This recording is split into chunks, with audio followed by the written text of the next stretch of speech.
Morning, mapagpalang araw mga ka-Frenny!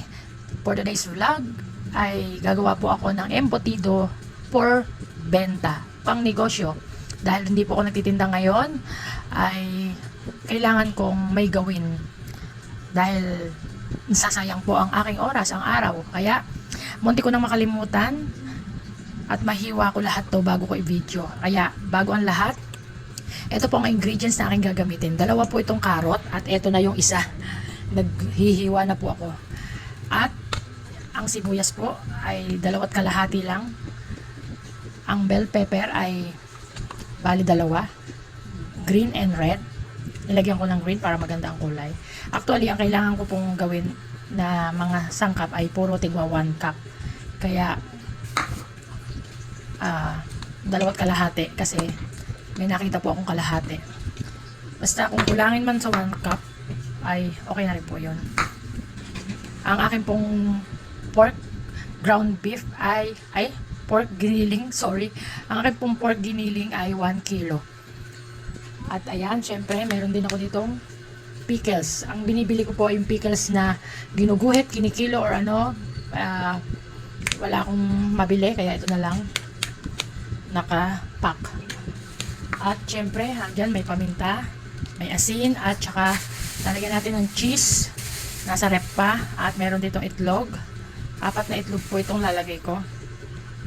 Ayan. Hayaan nyo po munang gayatin ko itong mga ito. Saka ko po kayo babalikan mamaya. Eto na po mga ka-Frenny. Hinanda ko na yung mga ingredients para hindi na po ako magdudumi ng kamay mamaya. Ayan.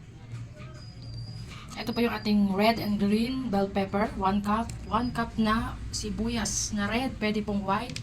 At yung carrot, hindi ko na po ginamit yung isa. Dahil ito ay 1 cup na, mahigit pa. Ito yung ating breadcrumbs. Ang breadcrumbs po na ginamit ko ay yung galing talaga sa bakery, sa pandesal. Hindi yung Chinese breadcrumbs. Mas gusto ko po yan, dati ko na pong ginagamit yan. At ang ating 1/4 cup na pickles relish. Ayan, at cheese 1 cup din po, and yung ating 1/4 cup din, siguro kulang 1/4 cup kasi hindi po masyadong dinamihan itong pasas dahil merong hindi kumakain yan, merong ayaw niyan sa embutido, sa relleno, merong ayaw niyan, baka yung customer ko matapatan ayaw, para kung sakaling madalang yung pasas, madali-dali pong tanggalin, piliin. At dyan ko na rin po nilagay yung 1 tablespoon na paminta at asin. Ito po yung aking 1 kilo na pork giniling. Yung ibang mga nakadikit sa tasa, dito ko na lang nilagay yung cheese, sayang naman. At naglagay na rin po ako ng kaunting umami. Lagi po ako naglalagay nun. Sa mga hindi po naglalagay nun, ay pasensya na po. Ayan po yung ating sangkap ng pork embutido. Titingnan natin mamaya kung ilan ang lalabas nito sa pagbabalot ko, para tayo ay kumita. Ayan, sige po. At naghugas naman po ako ng kamay, pero maglalagay pa rin ako ng plastic glove dahil wala akong plastic gloves. Wait lang po. Ayan, iuuho ko na po lahat dito. At bibitawan ko muna tong aking camera, aking cellphone, dahil hindi ko kayo ma-video habang nilalagay ko. Kasi yung isang kamay ko ay naka-gloves at itong isang kamay ay hawak ko ng yung ating tray. Vlog is life. Vlogger's life. Ayan, nakagawa po ako ng paraan para ma-video ko pa rin. Dahil mahal na mahal ko kayo. Ayoko nang malampasan nyo ang mga moment na ginagawa ko. Charot. Ayan, nandito na sa pasas. Sa labo-labo na to. Pickles, cheese, breadcrumbs, paminta, asin. Mamaya titikman ko na lang kaunti, kapiraso. Kung sakaling matabang para sa akin, mag-i-steam muna po ako kapiraso bago ko siya tuluyang ibalot. Gusto ko sana siyang lagyan ng ano. Yung itlog po ay papakita ko rin. Papakita ko rin paano ko lagyan.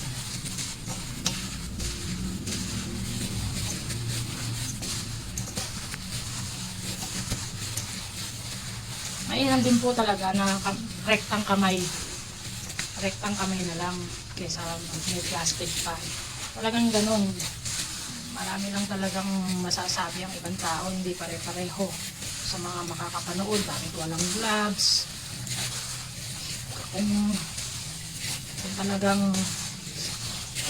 usisahin nyo po yung ibang talagang mga malalaking restaurant, ay marami ang mga chef doon, mahusay na chef, ang gumagamit naman ng kamay sa pagmamasa. Hindi naman po dahil pinamay ay marumi na. Siyempre, gusto rin namin maging malinis to, kaya naglilinis din kami ng kamay. Hindi naman po kami mga dugyot. Just saying lang. Marami kasi sa mga manonood, mag-gloves ka, hindi ka mag-gloves, maglinis ka, hindi ka maglinis, may masasabi pa rin. Tingnan ko lang po yung aking egg. Basagin ko muna sa isang platito para alam ko kung may bulok or wala. Ito po, hindi ko pa po nilalagay yung eggs. Yan, hindi pa po nilalagay. At hahaluin ko po muna mabuti para mag-combine yung lahat ng ingredients, lalo na yung asin at paminta na baka napunta sa isang side lang. Tsaka lalo na yung cheese. Dati po, nung araw, talagang matagal na panahon na, nung wala pa po kami mga anak, gumagawa na kami nito. Isang timba, ginagawa ko nito at parang napakadali lang para sa akin dati. Sa ngayon, na marami na akong gustong gawin, lutuin, para bang ang hirap humakbang magpagka nagplano ka. Nalagay ko na po muna. 4 po yung ginawa ko. Nilagay ko itlog. Ayan, dahil medyo yung isa hindi malaki ang pula. Ayan, at saka haluin ko po ulit. Siyempre, bababa ko na muna yung camera nang mahalo ko pong mabuti. Okay po ba yun? Ayan, sige, balikan ko kayo. Ayan po, nag-testing po ako magtimbang sa 200 grams. Ayan, nagalaw pa. 200 po yan, binawasan ko. Talaga pong malikot. Malikot siya. Kapera po yung tasa. Basta 200 siya, pwera po yung timbang ng tasa. Gumagalaw-galaw lang dahil may electric fan. 200. Ayan. Tapos po, naghanda na rin po ako dito ng ating foil. Nag-prepare po ako ng 10 piraso dahil pinaka-target ko po ay maka 10 piraso man lang na ganyan na 200 grams na medyo malalaki. Kasi po, kung makaka 10 piraso man lang ako o higit o kung sa 10 piraso ay kakayanin sa 100 pesos ay kikita na po ako ng 250 siguro o 260. Ganun lang po kasi ganun lang yung aking nasa 700 po yung aking puhunan. Pero try ko po, pag-aaralan pa natin. At magte-testing po muna ako ng piraso para malaman ko kung matabang, maalat o ano. Dito ko lang po lalagay sa labog. Nagpakulo na po ako ng tubig. Ito na po yung ating tinesting. Palamigin ko lang po konti at titikman natin yung lasa kung tama na po ba yung alat. Yung lasa niya. Basta kung okay na. Yan mga kapwene, nabawasan ko na, natikman ko na unti-unti kahit mainit, bago ko pa maipakita. Ayos lang po. Ayos lang yung hinihintay ko pang mas lumamig para malaman ko kung talagang matabang ba siya sa asin. Kasi kapag mainit, talagang hindi mo pa malalasahan. Pero, okay na po siya. Okay na po. Kapatikin ko dati pa yung kapirano. Tingnan mo ito di. Ayan po mga ka-frenny, okay na po, pasado po sa dalawang pinatikim ko yung aking embutido na tinesting. Pero para yung pong panlasa ko kasi parang gusto kong dagdagan ng konti pang asin. Sabi nila wag na, pero para masatisfied ako sa alat, cheese na lang po yung idadagdag ko at dinagdag ko pala. Kasi magkakaroon pa ng dagdag creaminess at dagdag alat dahil may alat po yung cheese, di ba? Madadagdagan yung pagka-creaminess niya. Ayan. At naglalagay ng konting tamis yung raisin, yung pasas, yung pickles sana. Ayan, naglalagay din po yan ng ng tamis. Sa susunod po siguro dagdagan ko pa yung pickles. Dahil hindi naman maasim yung pickles na nabili ko. Ayan, babalutin na po natin. Tatry ko po sa tig 200 bawat isang balot. Para tayo ay kumita. Kasama na yung sulit na pagkumita ng pag ito na doble sa sulit na. Pwede na po. Hindi naman tubong lugaw. Ayos lang sa effort sa gas. Ayan. At paumpisa para maparami to. Ayan. Sige po, babalutin na natin. Nakadalawa na po tayo na nagagawa. Ito po yung aking unang ginawa. At ito yung pangalawa. Siguro po kaya medyo maano to ay dahil sa foil. Ayan. Kaya medyo ano po ba mahaba na payat konti o mataba na may iksi ng konti. Pero halos pantay naman po yan.